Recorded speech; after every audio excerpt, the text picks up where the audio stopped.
पूजनीय मातृशक्ति आचार्यमान भाव ब्रह्मचारी गण भाष्य भूमिका ब्रह्म विद्या विषय चल रहा अपना। माने वेद में बहुत सारे विषयों के अंदर ब्रह्म विद्या का विषय भी है और ब्रह्म विद्या का विषय स्वामी दयानंद मुख्य रूप से मानते हैं। तो यहाँ कल जो मंत्र हम देख रहे थे उनका तात्पर्य ये कि ब्रह्म एक है, न दो है, न तीन न है, न चार है, न पांच है, न छह, न सात, न आठ, नौ, 10 तक गिनाए। तो मुख्य तात्पर्य यही है कि ब्रह्म एक है। अभी पीछे मैं एक जगह गया तो कुछ बच्चे आ गए, तो भोजन कर रहा था। भोजन करने के बाद ये करमवीर जी एक जगह एक युवक को एक तरफ ले जा करके खड़े थे। यात्रा में गए तब मैंने कहा क्या कर रहे थे? कहने लगे भोजन का जुगाड़ कर रहा था। अच्छा, साफ नहीं आ रही तो या तो मैं तेज बोलूं या इसको तेज किया जाए। तो ये कह रहे थे करमवीर जी के भोजन का जुगाड़ कर रहा था। मैंने कहा ये तो भोजन लिए नहीं है। तो फिर कहने लगे इसको उपदेश दे रहा था। तो माने ये कह रहे थे कि उपदेश देने के बाद हम भोजन के अधिकारी हो गए। अच्छा लगा। जो साधु संत हैं वो भोजन खाते हैं, दूसरे का भोजन करते हैं, तो यदि बिना उपदेश भोजन कर लेते हैं वो गृहस्थ का पाप ले आते हैं, पाप लगता है उसको। तो वहां मैं भी अभी पीछे गया तो एक बच्चे, मैंने भोजन किया, बच्चे बैठे थे। मैंने कहा मैं भी ऋण उतार दूं। मैंने बच्चों से पूछा भगवान का नाम क्या है? एक बच्चे ने तपाक से कहा जी हनुमान। मैंने कहा भाई हनुमान हो गया तो शिव जी भी हो गया, फिर राम भी हो गया, गणेश और पता नहीं कितने सारे। फिर मैंने कहा भगवान एक है या बहुत सारे हैं? कहने लगे है तो एक। अब एक है तो ये ढेर सारे हो जाएंगे। हनुमान है, गणेश है, शिव है, राम है, कृष्ण है, गिनती ही बहुत है। तो फिर वहां मैंने ऋण उतारा, फिर उनको कुछ बातें बताई। तो संसार में भी लोग कहते तो हैं एक हैं लेकिन मानते बहुत सारे हैं, अलग अलग। तो यहाँ वेद सीधा कहता है कि परमात्मा एक ही है। स्वामी दयानंद का भाष्य देख लेते हैं। एतैहि मंत्रैहि इदं विज्ञायते परमेश्वर एक एव अस्ति इति। इन मंत्रों से ये पता लगता है कि परमेश्वर एक ही है, नैव अतः भिन्न कश्चिदपि द्वितीय तृतीय चतुर्थ। उससे भिन्न कोई दूसरा, तीसरा, चौथा, पंचमः, षष्ठः, सप्तमः, अष्टमो, नवमो, दसमश्च ईश्वरो विद्यते। पांचवा, छठा, सातवां, आठवां, नौवां, 10वां ईश्वर विद्यमान नहीं है। 2 से 10 तक ले गए। यतः नवभिः नकारैः द्वित्व संख्याम आरभ्य शून्य पर्यन्तेन एकम ईश्वरम विधास्याम विधाय अस्मात् भिन्न ईश्वर भावस्य अतिशयतया निषेधो वेदेषु कृतो अस्ति। अतः द्वितीयस्य उपासनम अत्यंतम निषिध्यते। करें यतः जिससे नव भी नकार, 9 नकारों से यह निषेध किया है। मंत्र में देखेंगे न द्वितीय, न तृतीय, न न न न, बहुत सारे न आए, 9 बार कर दिया। द्वितीय संख्याम आरभ्य, 2 संख्या से लेकर के शून्य पर्यंत, माने 2 से लेंगे तो 9 हो गए और फिर 1 आ गया और फिर 1 के सामने शून्य आ जाता है, तो शून्य हटा दिया तो फिर 1 ही बचेगा। माने वो पीछे जो गिनाई है वो नहीं है, केवल एक ही ईश्वर है। करें उससे भिन्न, जो ये कहा एक ईश्वर कहा, उससे भिन्न दूसरे ईश्वर की भावना जो है उसका निषेध किया है, और परमेश्वर से भिन्न किसी दूसरे पदार्थ की उपासना का भी निषेध किया है। उपासना बहुत सारे लोग ईश्वर को छोड़ करके भी करते हैं। कल एक श्लोक आपके सामने रखा ही था, याद हुआ? ध्यान मूलम गुरोर मूर्ति पूजा मूलम गुरोह पदम मंत्र मूलम गुरोर वाक्यम मोक्ष मूलम गुरोह कृपा। वो वहां का भी ध्यान करते हैं, उनकी भी उपासना करते हैं। लेकिन स्वामी जी कह रहे हैं कि केवल ईश्वर ही उपासनीय है। सर्वान अंतर्यामितया प्राप्तः सन जडम चेतनम च द्विविधम सर्व जगत स एव पश्यति। करें सर्वान अंतर्यामितया, सब में अंतर्यामी रूप से प्राप्त होकर जड़ चेतन जगत जो दो प्रकार का है, सर्व जगत स एव पश्यति, पूरा जगत उसी को देखता है अथवा पूरे जगत में वही दिखता है। न से कश्चित दृष्टः अस्ति न च अयम कस्यपि दृश्यो भवितुम अर्हति। इसका दृष्टा दूसरा नहीं है, माने परमेश्वर ही एक दृष्टा है, देखने वाला है। न च अयम कस्यपि दृश्यो भवितुम अर्हति, और वो किसी का दृश्य नहीं हो सकता। जैसे संसार दृश्य है, देखने लायक है, दिखता है, परमेश्वर ऐसे हमें आंखों से नहीं दिखता। देखने की बात है, अब प्रवचन में सुनते ही रहते हैं, दर्द नहीं दिखता, भूख नहीं दिखती, सर्दी गर्मी नहीं दिखती, और अत्यंत निकट हो तो कहते हैं काजल भी नहीं दिखता, आंख में काजल डाल दिया, और बहुत दूर है, बहुत दूर दिल्ली हो गई, अमेरिका हो गया, नहीं दिखता, लेकिन है तो सही। तो ऐसे ही कह रहे हैं, येन इदम जगत व्याप्तम तमेव परमेश्वरम इदम सकलम जगतपि।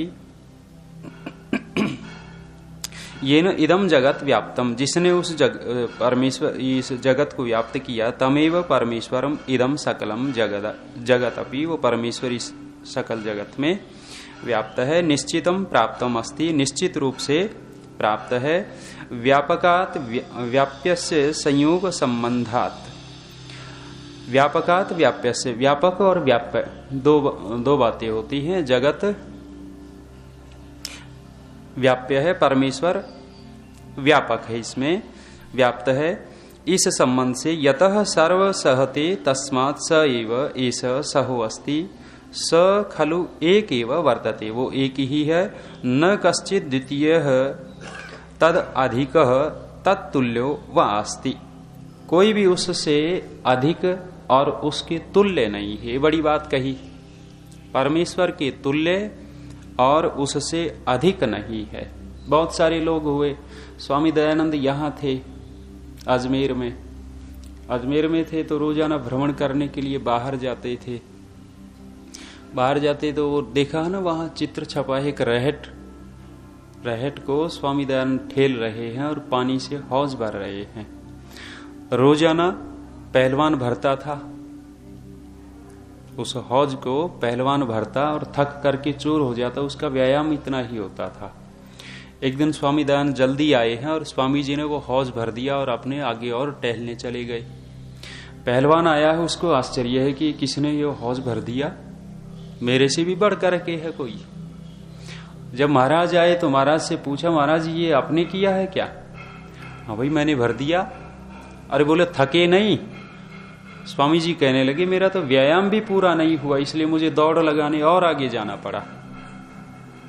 माने आदमियों में तो तुल्य भी मिल जाएंगे और अधिक भी मिल जाएंगे। वो पहलवान सोचता था मेरे तुल्य है ही नहीं, मेरे से ज्यादा है ही नहीं, लेकिन कोई न कोई तो टकरा ही गया। लोक में बोलते हैं ना, शेर को सवा शेर मिल ही जाता है। कितना भी हम सोचते रहे तुल्य नहीं। अभिमान बड़ी भयंकर चीज है, प्राय करके अभिमानी व्यक्ति एक दिन झेलना ही पड़ता है। हमें भी बड़ा अभिमान हुआ था, मैं करमवीर जी को कह रहा था, बड़ा बल का घमंड हुआ था एक बार। एक मोटे से वो पत्थर उठा दिया। ये ट्रैक्टर जो होता है ना, हमारे वहां कोल्हड़ी बोलते हैं, कोल्हड़ी, कहीं कहीं गिरड़ी भी बोलते हैं उसको। एक पत्थर का होता है और ट्रैक्टर से मिट्टी दबाने के लिए गोल गोल घुमा देते हैं। अरे हमारे आचार्य जी बड़े मोटे तगड़े उस समय भी थे, अब भी हैं, पेट तो बहुत है अब भी। तो वो पड़ी थी तो बात चल पड़ी, इसको कौन उठाएगा। वो हमारे आचार्य जी से हिली ही नहीं। एक और गांव का पहलवान था, उसने भी जोर लगाया, हिली ही नहीं। और मैंने प्राणायाम भर के वो उठा दी, 2 फीट उठा करके पटक दी। ओहो, उस दिन मुझे बड़ा अच्छा लगा। अरे तेरे जैसा तो शायद गुरुकुल में है नहीं। बड़ा घमंड हुआ। अब पता लगता है 2 किलो वजन नहीं उठा सकती, इतना दर्द शुरू हो गया। वेद भी उठाता हूं ना तो ऐसे उठाता हूं, यूं यूं करके उठा के लाना पड़ता है। वेद में कितना वजन होगा फिर? ऋग्वेद में 1 किलो 1.5 किलो होगा मुश्किल से। करो घमंड, सब परमात्मा 6 फीट के को 1.5 फीट का कर सकता है। एक कर्नल बड़ा फौज में आर्यसमाज के उत्सव में आया करता था, रोता था, समय मांगता था कि मुझे समय दो। कर्नल था 6 फीटा और सेना में गालियां देता था, ठोकर मारता था और अपना इतना बड़ा अभिमान। और जब रिटायर होकर के आया, लकवा लग गया और 3 जगह से टेढ़ा मेढ़ा हो गया। अब खिसक खिसक करके आता और कहता मुझे थोड़ा सा समय दो, और माइक पे आकर के कहता है अभिमान मत करना, नहीं तो परमात्मा ऐसा है 6 फीटे को 1.5 फीटा नहीं बना दे तो देख लेना। कोई बोले मेरी हालत देख लो, सोचते मेरे तुल्य है नहीं, घमंड बहुत हो जाता। अभी नरदेव जी ही सुना रहे थे, अभी मैं पीछे गया तो एक कार्यक्रम था, हमारे ही वहां था, गांव में था, घर पे भी रुके हुए थे। वही कह रहे थे कि मैं भी बहुत सोचता था तेरे जैसा गायक नहीं है। बड़ा गाते, अच्छा बहुत बोलते, अच्छा बोलते, सैद्धांतिक भजनोपदेशकों में शायद नरदेव जी बहुत सैद्धांतिक। माता जी ने तो सुना होगा, ज्योत्सना माता जी ने सुना होगा उनको, सैद्धांतिक बहुत बोलते हैं। मंत्री जी बहुत प्रसन्न है उनसे। अब की बार कह रहे थे उनको कि आप आ जाओ ऋषि मेला में, समय नहीं था उनके पास। तो अभी सुना रहे थे, बोले मैं जब उस कार्यक्रम में आया तो जैसे मंच पे पहुंचा और मुझे कह दिया आधा घंटा बोलना है। अब वो ले लिया बाजा और बोलने लगा तो जीभ काम ही न करे, बोला ही न जाए। वो बोले भाई मेरे से आपने आधा घंटा दे दिया, मेरे 5 मिनट भारी हो गए। माने इतने हिस्से में गड़बड़ा गई, ये हिस्सा काम करना ही छोड़ गया पूरा का पूरा, ये नीचे तक का। क्या हो गया? ये पैरालाइज हो गया अचानक। वो तो समय पे हमने वहां संभाला, वो पास में गांव जौनती गांव है, वहां कोई वैद्य था, तत्काल चिकित्सा होगी, नहीं तो गया था आधा शरीर। तो वो कह रहे थे भाई हम सोचते थे हमारे जैसे गायक है ही नहीं, और पलट दी परमात्मा ने जीभ गा के दिखा। कह रहे हैं कि उसके तुल्य न तो उसके समान है, न उससे बढ़ करके है। आदमियों में तो एक से एक बढ़ करके मिलेंगे, और परमेश्वर से बढ़ करके कोई भी नहीं है। वो मंत्र आपके सामने कई बार रखा, नकीरेन्द्र त्वत्तुत्तरम न ज्यायास्ति वृत्रहन नकीरेव यथा त्वम। परमेश्वर को कह रहे हैं कि हे इंद्र, नकीरेव, नकीर इंद्र त्वत्तुत्तरम, तेरे से बढ़कर के नहीं, तेरे से बढ़कर के शत्रुओं को मारने वाला पैदा नहीं हुआ संसार में। और नकीरेव यथा त्वम, जैसा तू है वैसा कोई देखा नहीं हमने। बहुत बड़ी बातें कही। तो यहां भी यही कह रहे हैं कि द्वितीय ईश्वर खो गया, न कश्चित द्वितीय तद अधिक तत्तुल्य व अस्ति। न तो उससे अधिक है और न तुल्य है, कम ही मिलेंगे। समान नहीं है तो बढ़कर के कहां होगा, नीचे ही नीचे मिलेंगे, चाहे कितना भी। वो कई सारे हुए ना, ये परमात्मा बन रहे थे साईं बाबा भी, वो गोल गोल बालों वाले, वो निकालते थे बालों में से, यूं किया, वो अंगूठी दे देते भगत को, और वो कहते वो यूं किया और लड्डू दे दिया, ये ले। और क्या बन रहे थे? भगवान बन रहे थे। वो चेन निकाली ऐसे और चेन दे दी। वो तो वो कैमरे वाले लगे हुए थे, वो छक्का लगाते हैं तो स्लो में दिखाते हैं ना, धीरे धीरे रिप्ले कर दिया। और वो धीरे धीरे वो जब दिखाया तो बाबा जी की बाह में से चेन निकल रही थी। माने वहां छिपाए बैठा था, वो झटका मार करके बाहर निकाली और दे रहा था। कारिश्मा जी कहने लगे कि वो कोई गया या न गया, बात बना ली पता नहीं। कहने लगे महाराज इसमें से एक सीमेंट का कट्टा निकाल करके दिखा दो। तब तो अम्मा ने भी छोटी मोटी घड़ी निकाल दी, चेन निकाल दी, लड्डू निकाल दिया, टॉफी निकाल दी। तो निकाल दो, छिप जाएंगे, ये बढ़ाई किस लिए रखे हैं? कहने लगे एक बिल्डिंग बना ले, 2 4 20 30 50 100 सीमेंट के कट्टे निकाल दो, बड़ा खर्चा हो रहा है। और चलते हैं, ईश्वर बनते हैं, लेकिन कह रहे हैं उसके तुल्य कोई हो ही नहीं सकता। एक शब्दस्य त्रिग्रहणात्, एक शब्द का 3 बार ग्रहण हो गया। अतः सजातीय विजातीय स्वगत भेदात भेद रहित्यम ईश्वरे वर्तते एव। करें इसलिए सजातीय विजातीय न तो परमेश्वर का सजातीय है कोई, न विजातीय है, ये भेद रहित है, परमेश्वर एक ही है। माने ये इन्होंने वेदांतियों ने बात तो ठीक ही कही है। और क्या कौन सा मत निकाला? अद्वैत। माने और कोई है ही नहीं परमेश्वर के अतिरिक्त। तो उन्होंने इसको भी लपेट लिया, वैसे जीव को भी इसमें लपेट दिया और इस प्रकृति को भी इसमें लपेट दिया। लेकिन इन मंत्रों से वो सिद्ध कर सकते हैं कि देखो तुम्हारा वेद भी एक ही परमेश्वर को कहता है। लेकिन दूसरे मंत्र फिर वो आ जाते हैं कि द्वा सुपर्णा इत्यादि वे भी हैं, तो इसलिए वो इतना नहीं कर पाएंगे और उनकी बातें कट जाती हैं। लेकिन वास्तव में परमेश्वर एक ही है। और अद्वैत कब सिद्ध हो रहा था? जहां ये सृष्टि नहीं है उसके अतिरिक्त भी परमेश्वर है, तो वहां तो केवल एक ही है, अकेला ही है इस रूप में। बाकी 3 है आपके, ईश्वर जीव प्रकृति। ईश्वर सर्वज्ञ, जीव अल्पज्ञ, प्रकृति अज्ञ। अज्ञ, अल्पज्ञ, सर्वज्ञ। अब बीच में जीव है, तो ये अल्पज्ञ अज्ञ के पास जाएगा तो क्या बनेगा? और अल्पज्ञ सर्वज्ञ के पास जाएगा तो अरे तत्वज्ञ तो हो जाएगा भाई। अल्पज्ञ ही रहेगा तो तत्वज्ञ तो जरूर होगा, सर्वज्ञ हो नहीं सकता। तो कुछ तो ज्ञान बढ़ करके वो तत्वज्ञ हो जाएगा, तत्व की जानकारी होगी उसकी। चलिए, द्वितीय ईश्वर से अत्यंत निषेधात, करें द्वितीय ईश्वर का अत्यंत निषेध कर दिया है।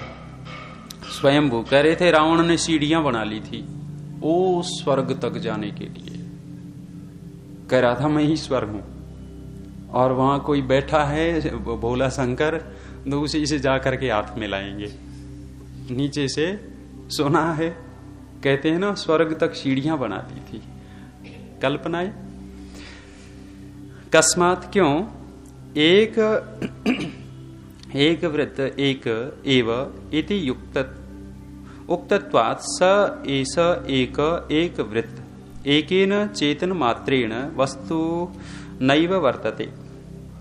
तो एक वृत्त एक एव इति उक्तत्वात्, मेरे ख्याल में एक के सामने वो वृत्त लगाने से वो जीरो वाला ही दिखा रहे होंगे। स एष एक वृत्त, एक ही, ये इसका मुझे अर्थ नहीं आ रहा।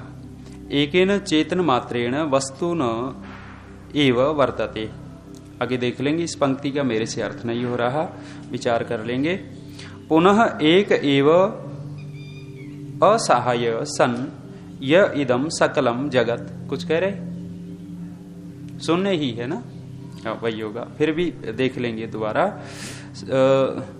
पुनः एक एव असहाय सन य इदम सकलम जगत रचयित्वा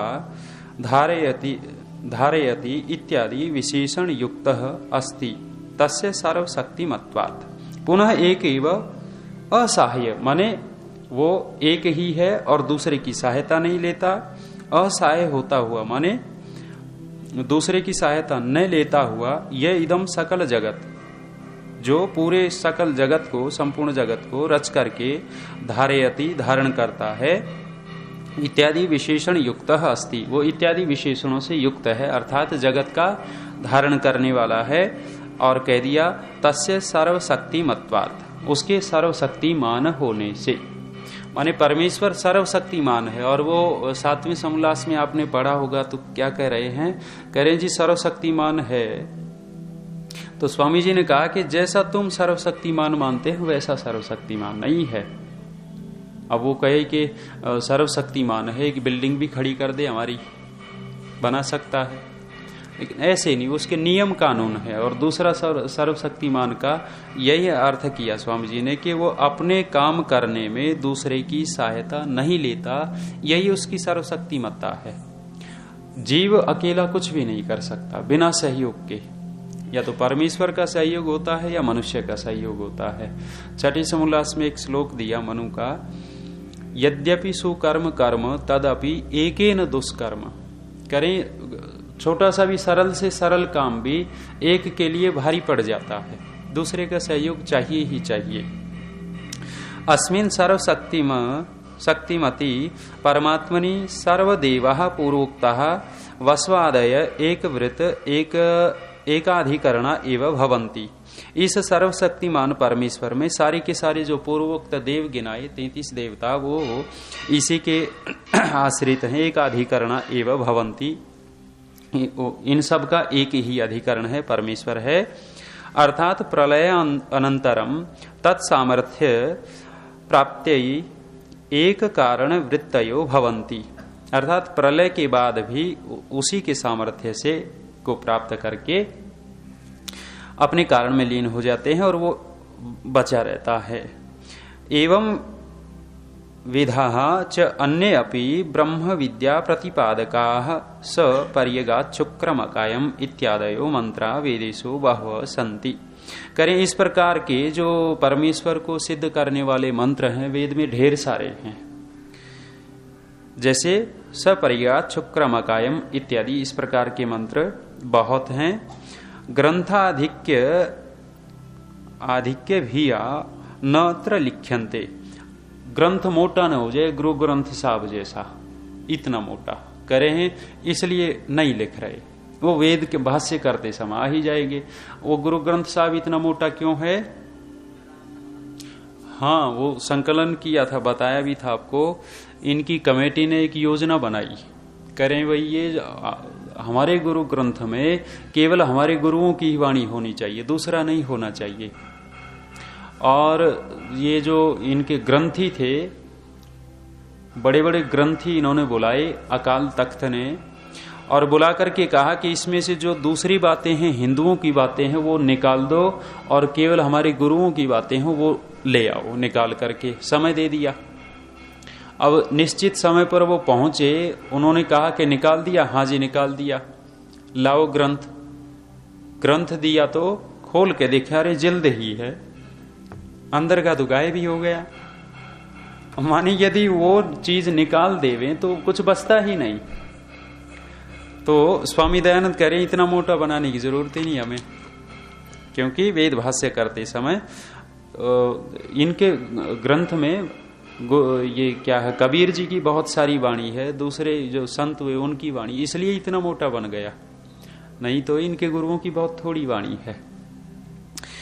ग्रंथा आधिक्य भी नात्र लिख्यन्ते किंतु यत्र यत्र वेदेषु ते मंत्राः सन्ति तत्तत् भाष्य करण अवसरे तत्र तत्र अर्थान उदाहरयिष्याम इति।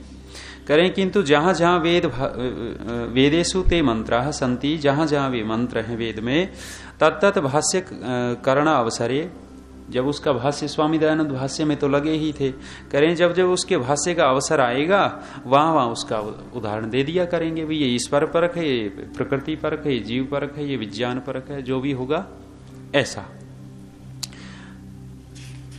तो ये पूरा हो गया आपका ब्रह्म विद्या विषय विचार। कल देखेंगे वेदोक्त विषय है जी। एक पूर्ण स्वरूप।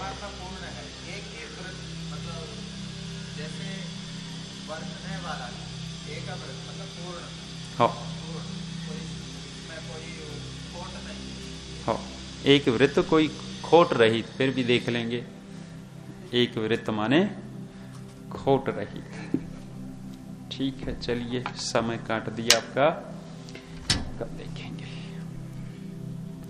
ओम द्यौः शान्तिरन्तरिक्षं शान्तिः पृथिवी शान्तिरापः शान्तिरोषधयः शान्तिः वनस्पतयः शान्तिर्विश्वे देवा शान्तिर्ब्रह्म शान्तिः सर्वं शान्तिः शान्तिरेव शान्तिः सामा शान्तिरेधि।